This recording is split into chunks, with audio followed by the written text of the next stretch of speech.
താൻ തോന്നി. രചന റോസൂസൻ. അവതരണം ഷാഹുൽ മലയിൽ. എഡിറ്റിംഗ് ഷെരീജ് പൂനൂർ. നിർമ്മാണം PNR ക്രിയേഷൻസ്. ചേച്ചി, അവൾക്ക് വേണ്ടി അവൻ പണം ചെലവഴിക്കുന്നുണ്ടെങ്കിൽ നമ്മൾ സൂക്ഷിക്കണം. അവർ തമ്മിൽ അരുതാത്ത ബന്ധങ്ങൾ വളർന്നു വന്നാൽ അത് നമുക്ക് തന്നെ ഭീഷണി. ഓർമ്മ വേണം. ചേച്ചിയുടെ കാതിൽ അടക്കം പറഞ്ഞ് ജോയിക്കുട്ടി. അതെനിക്കറിയാം, അവളെ ഇവിടെ കയറ്റില്ല ഞാൻ. അങ്ങനെ എന്തെങ്കിലും മണത്തറിഞ്ഞാ അച്ഛൻ പോയ വഴിയെ തന്നെ പോയിക്കോട്ടെ മകളും. അതിൽ യാതൊരു സംശയം വേണ്ട.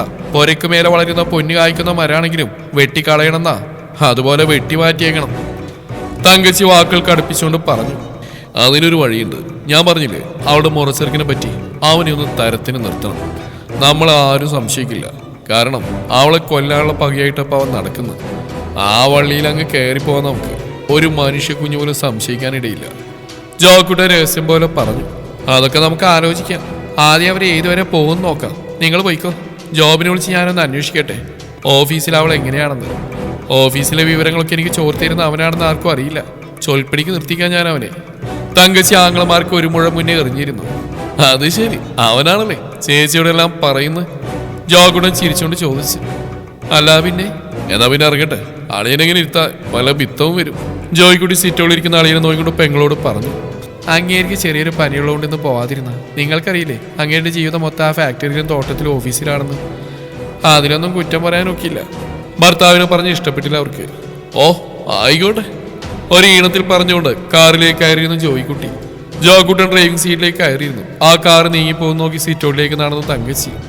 എന്തായിരുന്നു ഞാനറിയാത്തൊരു രഹസ്യം പറിച്ചില്? നിന്റെ ആങ്ങളമാരോട് ഇവിടുത്തെ കാര്യങ്ങൾ കൂടുതൽ ഇടപെടേണ്ടെന്നൊന്ന് പറഞ്ഞേ കേട്ടോ. ഭാര്യ നോക്കി താക്കിയതുപോലെ പറഞ്ഞുകൊണ്ട് അകത്തേക്ക് എഴുന്നേറ്റ് പോയി കറിയാച്ച മുതലാളി. ഇതുവരെ ഇല്ലാത്തൊരു ഗൗരവത്തിലാണല്ലോ. എന്തെങ്കിലും ആവട്ടെ. തങ്കച്ചി അത് ഗൗനിക്കാതെ അകത്തേക്ക് നടന്നു. ട്യൂഷൻ എടുക്കാൻ പോകുന്ന സമയമായപ്പോൾ ഇഷാനി പോകാൻ പുറപ്പെട്ടു. നാളെ തൊട്ട് പോയാൽ പോരെ മോളെ? ആൾക്ക് കുടിക്കാനായി ചായ എടുത്തു വരികയായിരുന്ന അമ്മ ചോദിച്ചു. കുട്ടികൾക്ക് പരീക്ഷ വരികയല്ലേ, ലീവ് എടുത്താൽ ശരിയാവില്ല അമ്മ. അമ്മയുടെ കയ്യിൽ നിന്ന് ചായ വാങ്ങി കുടിച്ച് പഠിപ്പിക്കാനുള്ള ബുക്ക് എടുത്തുകൊണ്ട് ഇറങ്ങിയവൾ. നടക്കുന്ന വഴി അവൾ പ്രാർത്ഥിച്ചത് ഭദ്രനെ കാണരുതേ എന്ന് തന്നെയായിരുന്നു. ഇടവഴിയിൽ നിന്ന് റോഡിലേക്ക് കയറി കവലയിലേക്ക് നടന്നവൾ. ട്യൂട്ടോറിയൽ ക്ലാസ്സിന് അടുത്തെത്തുന്നതിന് മുമ്പേ ഭദ്രന്റെ ബുള്ളറ്റ് വരുന്നത് കണ്ടവൾ. അവനെത്തുന്നതിന് മുമ്പ് ക്ലാസ്സിലേക്ക് കയറാനുള്ള തിടുക്കത്തിൽ ധൃതിയിൽ നടക്കുമ്പോഴാണ് എതിരെ വരുന്ന പെൺകുട്ടിയെ തട്ടിയതവൾ. സോറി. ആ കുട്ടിയെ നോക്കി പറഞ്ഞു ഇഷാനി. സാരമില്ല, ചിരിച്ചുകൊണ്ട് പറഞ്ഞവൾ. അപ്പോഴേക്കും ഭദ്രന്റെ ബുള്ളറ്റ് വന്ന് നിന്നിരുന്നു അവരുടെ തൊട്ടടുത്ത്. അല്ല, താൻ പിന്നെ വരാന്ന് പറഞ്ഞു പോയിട്ട് വന്നില്ലല്ലോ. തന്റെ അടുത്ത് നിൽക്കുന്ന പെൺകുട്ടി പരിചിതനെ പോലെ ഭദ്രനോട് ചോദിക്കുന്ന കേട്ടപ്പോൾ ഇഷാനി അത്ഭുതപ്പെട്ടുപോയി. രാവിലെ വരാന്ന് കരുതിയ ടീച്ചറെ, ഒരു പ്രത്യേക സാഹചര്യത്തിൽ വരാനൊത്തില്ല. എന്നാ പിന്നെ ടീച്ചർ ഇനി അത് നീട്ടിക്കൊണ്ടു പോണ്ട. ഇഷാനിയെ നോക്കിയൊന്ന് മീശാടുകൊണ്ടാണ് ഭദ്രൻ അത് പറഞ്ഞത്. എന്നാ പിന്നെ അങ്ങനെ ആവട്ടെ, എനിക്ക് നടക്കാതെ കഴിഞ്ഞല്ലോ. ഗൗരി സാരിയെന്ന് ഒതുക്കി പിടിച്ച് അവന്റെ ബുള്ളറ്റിന്റെ പിന്നിലേക്ക് കയറിയിരുന്നു. ഇഷാനിയെ നോക്കി വിജയിച്ചിരിച്ചുകൊണ്ട് ഭദ്രൻ ബുള്ളറ്റ് സ്റ്റാർട്ട് ചെയ്തു. ഭഗവാനെ, ആരായിരിക്കും അത്? ഇതിനു മുന്നേ ഇവിടെ കണ്ടിട്ടില്ലല്ലോ. ഭദ്രേട്ടനെ നന്നായിട്ട് അറിയില്ല എന്ന് തോന്നുന്നു. ആരായിരിക്കും എന്ന് ഓർത്തുകൊണ്ട് ഇഷാനി ട്യൂട്ടോറിയൽ ക്ലാസ്സിലേക്ക് നടന്നു. അല്ല, ഞാൻ ടീച്ചറാണെന്ന് ഇങ്ങനെ മനസ്സിലായി. യാത്രയ്ക്കിടയിൽ ചോദിച്ചു ഗൗരി. ആദ്യമായിട്ടാണ് തന്റെ ബുള്ളറ്റിന്റെ പിന്നിൽ പെണ്ണിനെ കയറ്റി ഇരുത്തുന്നത്. ഇഷാനിയായിരുന്നു ഇരിക്കേണ്ടിയിരുന്നത്. കാര്യം അവളോടുള്ള ദേഷ്യത്തിന് ചോദിച്ചാണെങ്കിലും ഗൗരി കയറി ഇരിക്കുന്നൊട്ടും പ്രതീക്ഷിച്ചിരുന്നില്ല അവൻ. അതൊക്കെ ഞാൻ അറിഞ്ഞു. അല്ല ടീച്ചറെ, എന്റെ പുറകിൽ ഇങ്ങനെ ഇരിക്കാൻ പേടിയില്ല ടീച്ചർക്ക്. എനിക്ക് അത്രയ്ക്ക് നല്ല പേരൊന്നല്ല ഈ നാട്ടില്. അതിലൊന്നും ഒരു പേടിയില്ല എനിക്ക്. എന്നെ സൂക്ഷിക്കാൻ എനിക്കറിയാം. പിന്നെ ആണുങ്ങൾ നോക്കിയാൽ ഗർഭമൊന്നും ഉണ്ടാവില്ലല്ലോ. ആളുടെ നർമ്മം കേട്ടിട്ട് ഉറക്കെ ചിരിച്ചു പോയി ഭദ്രൻ. ആദ്യമായിട്ടാണ് അവൻ മനസ്സോർന്ന് അങ്ങനെയൊന്ന് ചിരിക്കുന്നത്. അല്ല മാഷെ, എന്നെ ഇങ്ങനെ ഇരുത്തിക്കൊണ്ടു പോകുന്നതിൽ മാഷിക്ക് എന്തെങ്കിലും ബുദ്ധിമുട്ടുണ്ടോ? അല്ല, ഇനി മാഷിക്ക് കാമുകെങ്ങാനും ഉണ്ടെങ്കിൽ ബന്ധം തകരുമോ? ചിരിച്ചുകൊണ്ട് അല്പം മുന്നോട്ട് ചാഞ്ഞിരുന്നുകൊണ്ടാണ് അവളുടെ ചോദ്യം. എന്റെ എല്ലാമായിരുന്നു അവളെയാ നേരത്തെ കണ്ട്. ഇഷാനി, അവളായിരുന്നു ഭദ്രന്റെ പ്രണയം. എന്റെ അപ്പച്ചിയുടെ മോള്. അടുത്ത മാസം വിവാഹം തീരുമാനിച്ചതാ. അവൾക്ക് ഭദ്രനെ വേണ്ടെന്ന്. ആ നസ്രാണി താൻ തോന്നിയ മതിയെന്ന് പല്ലടിച്ചുകൊണ്ട് അവനത് പറഞ്ഞപ്പോൾ ഗൗരി അന്താളിച്ചു. അപ്പച്ചിയുടെ മോള് തന്നെ വേണ്ടെന്ന് നോക്കണമെങ്കിൽ താൻ അയാളെക്കാൾ വലിയ പുള്ളിയായിരിക്കുമല്ലോ. ചിരിച്ചുകൊണ്ട് ഗൗരി അത് ചോദിച്ചപ്പോൾ അവന്റെ മുഖം മാറി. അതെ, ഭദ്രം ആ ചീത്തയാ. മദ്യവും മദിരാശിയുടെ വീക്ക്നെസ്സാ. ടീച്ചർക്ക് പേടിയുണ്ടോ? ബുള്ളറ്റ് ഒന്ന് സ്ലോ ആക്കിയാണ് ചോദിച്ചവൻ. ഇല്ല, എന്നെ സംരക്ഷിക്കാൻ എനിക്കറിയാം. അതേ ഗൗരവത്തിൽ പറഞ്ഞു ഗൗരിയും. അതെ, അഭ്യാസം അറിയാന്ന് പറഞ്ഞിട്ട് കാര്യമൊന്നുമില്ല ടീച്ചറെ. ആണിന്റെ കാര്യത്തിന് മുമ്പിൽ പിടിച്ചേക്കാൻ പറ്റിയൊന്നുമില്ല. ചിലപ്പോ സ്വന്തം കഴിയിൽ വിശ്വാസം ഉണ്ടെങ്കിൽ പിടിച്ചേക്കാൻ കഴിയും സ്ത്രീക്ക്. അത് നിങ്ങൾ ആണുങ്ങൾക്കറിയില്ല. ഗൗരി പറയുന്നത് കേട്ട് ചിരിച്ചവൻ. ടീച്ചർ ആള് കൊള്ളാം കേട്ടോ. പിന്നെ ഈ പെണ്ണിന്റെ കാര്യം ഞാനൊന്ന് കയറ്റിയടിച്ചാ എനിക്ക് പലിശ പിരിവുണ്ടേ.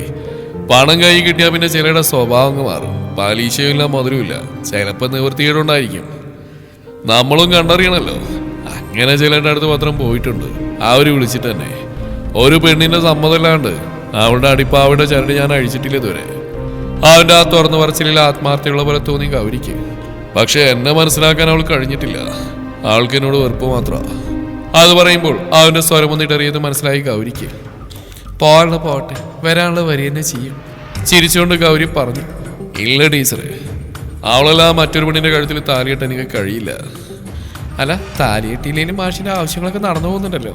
പക്ഷെ അതൊന്നല്ല മാഷെ ജീവിതം. ഈ കാണുന്ന ചോരത്തിളപ്പൊക്കെ അവസാനിക്കുന്ന ഒരു കാലം വരും. അന്നൊരു കൂട്ട് വേണമെന്ന് ആഗ്രഹിച്ചു പോകും നമ്മുടെയൊക്കെ മനസ്സ്. അപ്പോഴാണ് നമ്മൾ ശരിക്കും ജീവിക്കാൻ മറന്നുപോയരാവുന്നത്. ഗൗരി പറയുന്നിട്ട് ഭദ്രനൊന്ന് മൂളി. കേശവൻ ആശാന്റെ വീടിന് പടിക്കൽ അവന്റെ ബുള്ളറ്റ് ഇരമ്പി നിന്നു. വരാന്തയുടെ തിണ്ണയിലിരിക്കുന്ന ആശാന്റെ നെറ്റിയൊന്ന് ചുളിഞ്ഞു.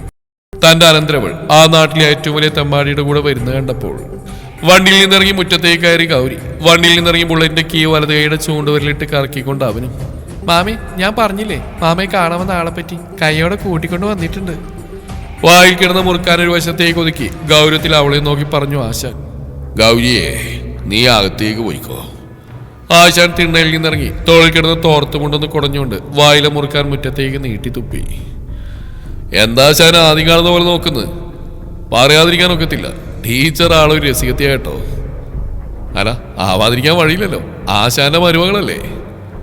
വന്ന കാര്യം പറവത്ര. ആ സംസാരം നീട്ടിക്കൊണ്ടാൻ താല്പര്യമില്ലാത്ത പോലെ ആശാൻ അവനെ നോക്കി ചോദിച്ചു. സാധാരണ ഞാനെന്തിനവിടെ വരാറ്?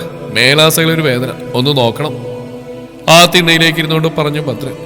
ആശാന മനസ്സിലുള്ള ഗൗരവത്തിന്റെ കാരണം ഗൗരി തന്റെ ഒപ്പം വന്നാണെന്ന് മനസ്സിലാക്കാനുള്ള കഴിവ് അവനുണ്ടായിരുന്നില്ല. ആശാന്റെ പെരുമാറ്റത്തിൽ എന്തോ വശപ്പശയ്ക്ക് തോന്നിയെങ്കിലും അതവൻ കാര്യമായിട്ട് എടുത്തില്ല. അവിടേക്ക് കിടക്കാം. ഒമ്പരത്തെ കുഞ്ഞു വരാന്തയുടെ അറ്റത്തുള്ള വശത്തെ കുഞ്ഞുമുറിയിലേക്ക് നോക്കി ആശാൻ പറഞ്ഞു. എന്നാ പിന്നെ കിടന്നേക്കാം. ടീച്ചറെ, ഒരു ഗ്ലാസ് ചായ കിട്ടുമോ? അകത്തേക്ക് നോക്കി ചോദിച്ചുകൊണ്ട് ഭദ്രമുണ്ടെന്ന് ശരിക്കു കുത്തി. ദാ വരുന്നു മാഷേ. അകത്തുനിന്ന് ഗൗരി വിളിച്ചു പറയുന്ന കേട്ടപ്പോൾ അടിമുടി വിറച്ചു ആശാന്. അയാൾ പാഞ്ഞു പോകുന്ന പോലെ അകത്തേക്ക് കയറിപ്പോകുന്ന നോക്കി ഭദ്രൻ അന്തിച്ചു നിന്നു ആ കോലായി. ആരാ മോളെ അത്? നിന്നെ ഇത്ര പരിചയമുള്ള ആരാ അവിടെ ഉള്ളത്? അമ്മായിയുടെ ചോദ്യത്തിന് മറുപടി പറയുന്നതിന് മുമ്പ് അടുക്കള വാതിലെത്തിയ ആശാൻ പല്ലിയടിച്ചുകൊണ്ട് പറഞ്ഞു. വലിയ വീട്ടിൽ ഭദ്രൻ. അയാളുടെ ആ പല്ലിയടിച്ചുള്ള പറച്ചിൽ കേട്ട് ഗൗരി പകപ്പോടെ നോക്കി. മാമയാത്ര ദേഷ്യത്തിൽ അവൾ കണ്ടിട്ടില്ല. അവനോ? അവനെ കിട്ടിയുള്ളൂ നിനക്ക് പരിചയപ്പെടാൻ? അമ്മായി സ്വരം കടുപ്പിച്ച് ചോദിച്ചപ്പോൾ ഗൗരിക്ക് ദേഷ്യം വന്നു. അയാളെന്താ മനുഷ്യഗണത്തിൽപ്പെട്ടവനല്ലേ? എന്താ ഇങ്ങനെയൊക്കെ പറയുന്നത്? ഗൗരി തന്നെ അനിഷ്ടം പ്രകടമാക്കി. അല്ല, ഈ നാട്ടിലെ അസുരഗണത്തിൽപ്പെട്ടവനവനെന്ന് കൂട്ടിക്കോ. അവൾക്ക് വേറെ ആരെയും കിട്ടിയില്ല പരിചയപ്പെടാൻ. അതെ, അവനെ പോലത്തെ പെൺകുട്ടിയുള്ള വീട്ടിൽ കയറി ഇറങ്ങിയ ഈ നാട്ടിലെ പേര് വേറെ ആ പെൺകുട്ടിക്ക്. അതറിയോ നിനക്ക്? അവന്റെ പിന്നിൽ ഞെളിഞ്ഞിരി വന്നിരിക്കുന്നവള് ഇനി പൊടിപ്പും തോകലും വെച്ച കഥകളായിരിക്കും നാട്ടില്. അകത്തേക്ക് ഓടിക്കയറി ചെന്ന അയാളുടെ കൊരവളി പിഴുതെടുക്കാൻ തോന്നി ഭദ്രന്. മുന്നോട്ടൊന്ന് ആഞ്ഞ അവന്റെ കാതിൽ അവളുടെ സ്വരം പതിച്ചു.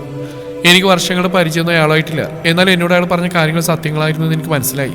ആ സത്യം ഞാൻ വിശ്വസിക്കുകയും ചെയ്തു. എന്നോട് മോശമായിട്ട് അയാൾ പെരുമാറാത്തിടത്തോളം കാലം എനിക്ക് അയാൾ മോശക്കാരനല്ല. നമ്മുടെയൊക്കെ ചിന്താഗതികൾക്കാണ് കുഴപ്പം. ചീത്തയായ ഒരു മനുഷ്യൻ എല്ലാ കാലവും ചീത്തയായിട്ട് നടക്കണമെന്ന് തന്നെയാണ് സമൂഹം ആഗ്രഹിക്കുന്നത്. എന്നാൽ അയാൾ നല്ലവനാക്കാൻ ആരെങ്കിലും ശ്രമിക്കുന്നുണ്ടോ? ഇല്ലല്ലോ. സാഹചര്യങ്ങളാണ് മനുഷ്യനെ മാറ്റുന്നത്. അയാളുടെ സാഹചര്യങ്ങളായിരിക്കും അയാളെ മാറ്റിയത്. തെറ്റ് ചെയ്യാത്തവരായിട്ട് ആരെങ്കിലും ഉണ്ടോ? ഇല്ലല്ലോ. പിന്നെ ഒരാൾ വിചാരിച്ചാൽ പീഡനാവും. രണ്ടുപേരും കൂടി അറിഞ്ഞു ബന്ധപ്പെട്ടാൽ അത് പീഡനാവില്ല. അയാളുടെ പേരിൽ ബലാത്സംഗ കേസൊന്നും ഇല്ലല്ലോ. പിന്നെ ഇത് ഞാൻ പേടിക്കണം. എന്നോട് മോശമായിട്ട് പെരുമാറുന്നവരോട് അതിനേക്കാൾ മോശമായിട്ട് പെരുമാറാൻ എനിക്കറിയാം. അത് മാമിക്ക് അറിയാവുന്നതല്ലേ. പിന്നെ അയാളോട് ഞാൻ മര്യാദക്ക് സംസാരിച്ചു. ഒരു ചായ വെച്ചപ്പോൾ കൊടുക്കാൻ തയ്യാറായി. അത് ഞാൻ ക്ഷമയോദിക്കുന്നു. ഇത് മാമിയുടെ വീടാണെന്ന കാര്യം ഞാൻ മറന്നു. ഞാൻ പറഞ്ഞോളാം അയാളോട്. ആൾ പറയുന്നതായിട്ട് പകച്ചിരിക്കുകയാണ് ആശാനും ഭാര്യയും. ആൾ അവരെ കടന്ന് അടുക്കളയിൽ നിന്ന് ഇറങ്ങിയപ്പോഴേക്കും കേട്ടു വലിയ ശബ്ദത്തിൽ അവന്റെ ബുള്ളറ്റ് സ്റ്റാർട്ടാവുന്ന ശബ്ദം. ഗൗരി ഉമ്മറത്തേക്ക് എത്തുമ്പോഴേക്കും വലിയ ശബ്ദത്തിൽ ആ വണ്ടി പോയി കഴിഞ്ഞിരുന്നു. ഇനിയിപ്പോ എന്തൊക്കെയാ ഉണ്ടാവാൻ പോകുന്നത് ഈശ്വരനെ അറിയാം. ആ ചെക്കനെല്ലാം കേട്ടെന്നാ തോന്നണേ. നെഞ്ചിൽ കൈവച്ചുകൊണ്ട് ഭാര്യ അത് പറഞ്ഞപ്പോൾ ആശാൻ ആ ചുമരിലേക്ക് ചാരി നിന്ന് പോയി. എന്നാൽ ഗൗരി ആ നിമിഷം ചിന്തിച്ച് അകത്തെ സംസാരം ഭദ്രൻ കേട്ടിട്ടുണ്ടാവും. അയാളുടെ മനസ്സെത്ര വേദനിച്ചാണ് എന്നതായിരുന്നു. ഭദ്രൻ നേരെ പോയത് കുട്ടന്റെ ഷാപ്പിലേക്കായിരുന്നു. അവൻ കള്ളൂപ്പി തീർത്തുകൊണ്ടിരുന്നു. ആശാൻ പറഞ്ഞില്ലായിരുന്നില്ല അവന്റെ മനസ്സിലെ വേദന. തനിക്ക് വേണ്ടി തന്റെ ഇന്നലകൾ അറിയാതിരുന്നിട്ടും ഗൗരി തനിക്ക് വേണ്ടി സംസാരിച്ചല്ലോ. അതായിരുന്നു അവന്റെ മനസ്സിൽ തട്ടിയത്. മൂർത്തി, എന്റെ മോന്റെ മനസ്സിൽ അവൾ ഉണ്ടെന്ന് തോന്നുമല്ലേ? മറുവശത്തു നിന്ന് മേരിയമ്മ ചോദിക്കുന്ന കേട്ട് മൂർത്തി ആലോചനയോടെ മൂളി. അങ്ങനെയാണെങ്കിൽ നമുക്കധികം പ്രയാസപ്പെടേണ്ടി വരില്ല അല്ലേടാ? വീണു പ്രതീക്ഷയോടെയുള്ള ചോദ്യം. അതൊന്നും ഉറപ്പിക്കാൻ പറ്റില്ല. സേവിക്ക് അവളോട് പ്രേമാണെന്ന് എനിക്ക് തോന്നുന്നില്ല. അവളുടെ അമ്മയുടെയും അവളുടെയും സങ്കടം സഹിക്കാതെ പൈസ കൊടുത്താറാണ് സാധ്യത. ഏറ്റവും പ്രധാനം ആ ഭദ്രനോടുള്ള കലിയും. അതല്ലാതെ അതിനപ്പുറത്തേക്ക് ആ ബന്ധത്തിന് ആയുസുണ്ടെന്ന് എനിക്ക് തോന്നുന്നില്ല. അവന്റെ ഭ്രാന്ത് മുഴുവൻ സെലീനയോടാ. മൂർത്തി പറയുന്ന കേട്ട് വേദനയോടെ നെടുവീർപ്പിട്ട് മേരിയമ്മ. ഈ സമയം കാഞ്ഞിരത്തിങ്കൽ തറവാട്ടിലെ തന്റെ മുറിയിൽ കുളിച്ചൊരുങ്ങി കണ്ണാടിക്കുമ്പിൽ നിന്ന് മുടി ചീവി ഒതുക്കി കഴുത്തിൽ കിടന്ന കൊന്തമാലി ഒരു ടേബിൾ വെച്ച് പോവാൻ പുറപ്പെടുകയായിരുന്നു സേവി. ജോസൂട്ടിയുടെ വീടിന്റെ താഴെയുള്ള റോഡിൽ വണ്ടി നിർത്തി ഹോൺ അടിച്ചു സേവി. പതിവ് പോലെ ജെന്നി തന്നെയാണ് വന്നത്.